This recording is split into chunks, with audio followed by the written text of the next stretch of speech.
Hello everyone. Today we are going to do part 2 of Vedic Age. So last video में मैंने आपको Aryans के बारे में इंफॉर्मेशन दिया था। आपको पता होगा उनका ओरिजिन जो है अभी तक कंट्रोवर्शियल पॉइंट है, बट फिर भी Aryans are suppose to have been migrated from Central Asia, है ना। और इसके लिए मैंने आपको रीजंस भी दिया था कि ऐसा क्यों पॉपुलर बिलीफ है, राइट। उसके बाद हम लोगों ने कवर किया था वैदिक लिटरेचर, जो कि 1500 BC टू 600 BC के टाइम में आया। इसमें चलिए हम लोग थोड़ा सा समराइज़ करते हैं फिर आगे बढ़ते हैं। इसमें जो 4 टाइप के लिटरेरी प्रोडक्शंस आए थे, जो कि संहिताज और वेदास, सेकंड नंबर पे ब्राह्मणास, थर्ड आर्यांकास एंड 4 उपनिषद्स। इनको हमने अच्छे से कवर कर लिया था, डिटेल में सारी इन्फॉर्मेशन देख लिया था। अब हम लोग स्टार्ट करेंगे Vedic tradition literature of 600 BC to 600 AD के बीच वाला। आपको याद होगा लास्ट टाइम मैंने आपको बताया था कि ये जो लिटरेचर है ये तो या स्मृति बेस्ड होती है या तो श्रुति बेस्ड होती है, करेक्ट। तो जो श्रुति बेस्ड होती है वो तो डिवाइन ओरिजिन की होती है, नॉट क्रिएटेड बाय मैन, है ना। और जो स्मृति बेस्ड होती है वो ह्यूमन ओरिजिन की होती है, ठीक है। तो अब हम लोग स्मृति बेस्ड लिटरेचर्स देखने वाले हैं। तो देखो इसमें बेसिकली 6 इम्पॉर्टेंट लिटरेचर है। First one is Vedangas, second Smriti, third Mahakavyas, fourth Puranas and fifth Shad Darshan. Okay, अब हम एक एक करके इनको डिटेल में देखते हैं। ये देखिए, देयर आर 6 वेदांगास। ये जो वेदांगास है ना, ये 6 प्रकार के होते हैं और ये एग्ज़ाम के लिए इम्पॉर्टेंट है because match of the column या तो 1 वर्ड वाले आंसर क्वेश्चन इसमें पूछे जाते हैं। फर्स्ट टाइप ऑफ वेदांगास शिक्षा होता है। अब शिक्षा क्या होता है? बुक ऑफ फोनेटिक्स, ठीक है। और ये जो है ओल्डेस्ट टेक्स्ट ऑन फोनेटिक्स है, ठीक है। सेकंड है कल्प सूत्र, बुक ऑफ रिचुअल्स। ये क्या करता है? जो रिचुअल्स सैक्रिफाइसेस होते हैं ना, उसके बारे में एलेबोरेटली बताया गया है इसमें, ठीक है। थर्ड वाला है व्याकरण, ये तो आप लोग समझ गए होंगे, बुक ऑफ ग्रामर, ठीक है। और इससे ये क्वेश्चन पूछा जाता है, ये देखिए अष्टाध्यायी। पाणिनि जो है उन्होंने अष्टाध्यायी लिखा था जो कि बुक ऑफ ग्रामर है और ये the oldest grammar of world है, ठीक है। तो क्वेश्चन आता है, ये कई बार एसएससी में आ चुका है। फोर्थ वन इज निरुक्ता, ये है बुक ऑन इटोमोलॉजी। अब इटोमोलॉजी क्या होता है? तो ये डिक्शनरी होता है। तो जो निरुक्ता है ना, वो oldest dictionary in the world है, ठीक है। फिफ्थ वन इज छंद क्या? बुक ऑन मैट्रिक्स, ठीक है। और जो लास्ट वाला है सिक्स्थ वाला, वो ज्योतिषा, ये तो नाम से पता चल रहा होगा, बुक ऑन एस्ट्रोनॉमी, ठीक है। The oldest Jyotisha text. अब ये देखिए, ये 6 मैंने आपको वेदांगास बता दिए, बहुत इजी है, डिफ़िकल्ट नहीं है। शिक्षा, कल्पसूत्र, व्याकरण, निरुक्ता, छंद एंड ज्योतिषा, ये अच्छे से पढ़ लीजिएगा। इसके आगे हम लोग आते हैं तो सेकंड जो स्मृति है उसके बारे में पढ़ेंगे। अब स्मृति में भी 6 टाइप ऑफ स्मृतिज़ हैं जो दे रखा है बुक में, but exam point of view से इम्पॉर्टेंट नहीं है। एग्ज़ाम में बस एक ही आता है, मनुस्मृति, ठीक है। This is the oldest Smriti text. अब जैसे कि मैंने बताया था कि स्मृति जो है वो ह्यूमन ओरिजिन बेस्ड लिटरेचर है। इसमें 6 प्रकार के मैंने आपको लिटरेचर बताया था और अभी हम लोग सेकंड वाला कर रहे हैं। तो सेकंड वाला स्मृति में मनुस्मृति हमें बस पढ़ना है, ठीक है। और ये प्री गुप्ता पीरियड का है और ये ओल्डेस्ट स्मृति टेक्स्ट है, ठीक है। फिर आगे हम लोग आते हैं थर्ड पॉइंट पे, तो ये है महाकाव्यास, इसको एपिक भी बोलते हैं, है ना। तो रामायण एंड महाभारत यही 2 एपिक्स है जो कि बहुत फेमस और बहुत बड़ा हुआ करता था और यही हमें पढ़ना भी है। तो आइए देखते हैं Ramayana. Ramayana was written by Valmiki, ठीक है। It is also known as Adi Kavya, the oldest epic of the world. ये क्वेश्चन में आता है कि which is the oldest epic of the world, तो आंसर हो जाएगा Ramayana, and Ramayana was written by Valmiki, ठीक है। At present it consist of 24,000 shlokas. अब देखो 24,000 श्लोक्स इसमें, ये कभी कभी एग्जाम में पूछ लिया जाता है, ठीक है, तो नंबर्स को लेकर कंफ्यूज नहीं होइएगा, ठीक है। नेक्स्ट देखते हैं महाभारत में। महाभारत इसको लिखा था वेद व्यास जी ने। The longest epic of the world, ये longest epic of the world है, ठीक है।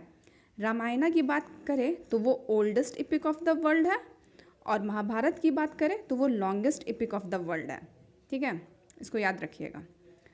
अब देखिए इट कंसिस्ट ऑफ 1,00,000 श्लोक्स। ये देखिए 1,00,000 श्लोक्स कितना ज़्यादा है, कितना ह्यूज नंबर है ना, तो ये याद रखना है।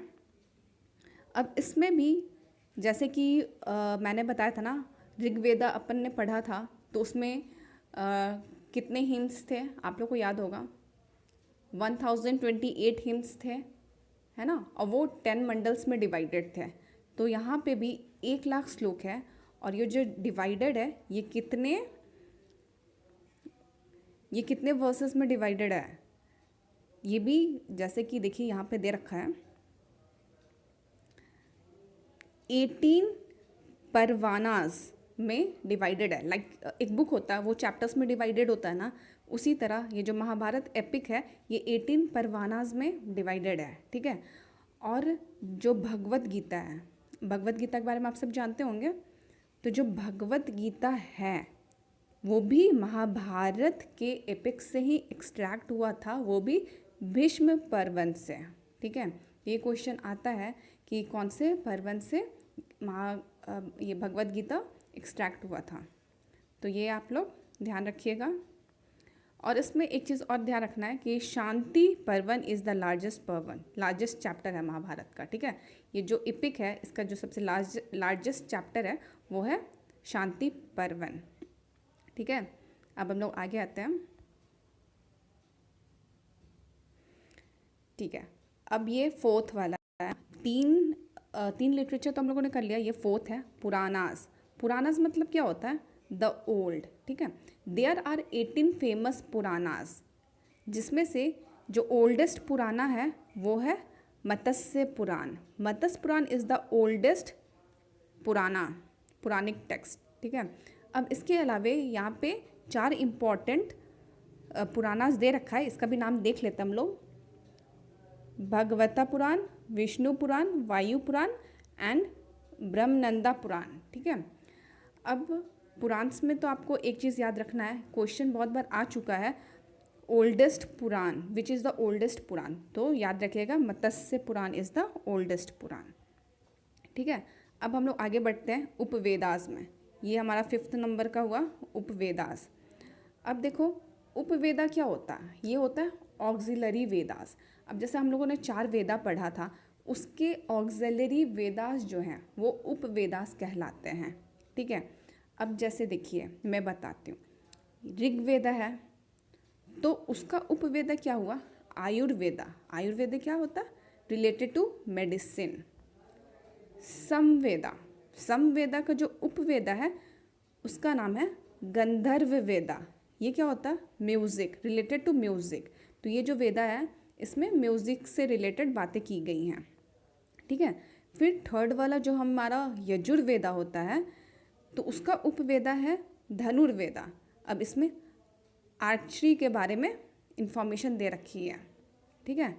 4th वाला जो है अथर्ववेदा, इसमें शिल्प वेदा के बारे में बता रखा है। अब शिल्प वेदा क्या होता है, तो द साइंस ऑफ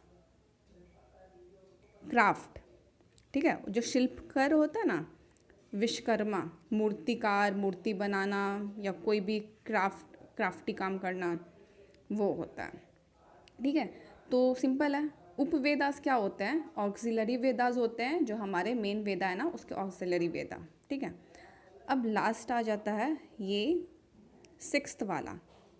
6th वाला क्या था हमारा, शाद दर्शन, तो शाक्त दर्शन क्या है, बेसिकली ये स्कूल्स है, टाइप ऑफ स्कूल्स। उसके फाउंडर कौन थे और उसका बेसिक टेक्स्ट क्या है, बेसिक जो टेक्स्ट था वो क्या है, ये हमें देखना है यहाँ पे। तो देखो, पहला है सांख्य दर्शन, उसके फाउंडर थे कपिला, और जो बेसिक टेक्स्ट था वो सांख्य सूत्र था, ठीक है। सेकंड योग दर्शन, जैसे योगा है तो इसके फाउंडर थे पतंजलि, और इसका बेसिक टेक्स्ट जो था योग सूत्र था। अब देखो, आप लोग को पता होगा रामदेव बाबा की जो कंपनी है पतंजलि नाम है, और रामदेव बाबा क्या है, योग गुरु हैं, तो उन्होंने इन्हीं के नाम पे अपना भी रखा है। तो ये क्वेश्चन तो खैर बहुत बार आ चुका है, तो इसको भी आप लोग अच्छे से याद कर लीजिएगा। ऐसे आ रखा है कि योग दर्शन के फाउंडर कौन थे, तो पतंजलि, याद होना चाहिए, ठीक है। थर्ड वाला देखते हैं, न्याय दर्शन, इसके फाउंडर थे अक्षयपदा गौतमा, ठीक है। और जो इसकी बेसिक टेक्स्ट थी वो थी न्याय सूत्र। देखो टेक्स्ट जो है वो डिफ़िकल्ट तो है नहीं, जो दर्शन है, जो स्कूल्स है उसी के नाम पे टेक्स्ट है ना। फोर्थ वाला है वैशिष्का दर्शन, और इसके फाउंडर थे उल्लूका कांडा, और इसकी जो टेक्स्ट थी वो थी वैशिष्का सूत्र। फिफ्थ वाला देखते हैं मीमांसा दर्शना है ये, इसके फाउंडर थे जैमिनी, और इसकी जो टेक्स्ट थी वो थी पूर्व मीमांसा। लास्ट वाला आता है वेदांत, इसके फाउंडर थे बद्रायना, और इसकी जो टेक्स्ट थी वो थी ब्रह्मसूत्र। तो इसमें जो मोस्ट इम्पॉर्टेंट है, जो एग्जाम पॉइंट ऑफ व्यू से इम्पॉर्टेंट है, वो है योग दर्शना, संख्य दर्शना, वेदांत, ठीक है। यही बेसिकली एग्जाम में पूछता है। ये तो जो न्याय दर्शन है, वैशिका दर्शन है और मीमांसा दर्शन है, ये तो नहीं पूछा गया, बट आप ये टेबल पढ़ लीजिएगा, तो ठीक है। अब आगे आ जाता है अर्ली वैदिक पीरियड। तो आज के लेक्चर में मैंने जितना कुछ बताया आप उसको अच्छे से समझ लीजिए, नोट डाउन कर लीजिए, ठीक है। अब आगे का जो पार्ट है वो हम लोग पार्ट 3 में करेंगे, ठीक है। अगर कोई डाउट है तो आप कमेंट सेक्शन में पूछ सकते हैं। That's all in this video. मिलते हैं नेक्स्ट वीडियो में पार्ट 3 के साथ। If you want to recommend anything please do it in comment box. I hope you enjoyed watching the video. Thank you and have a nice day.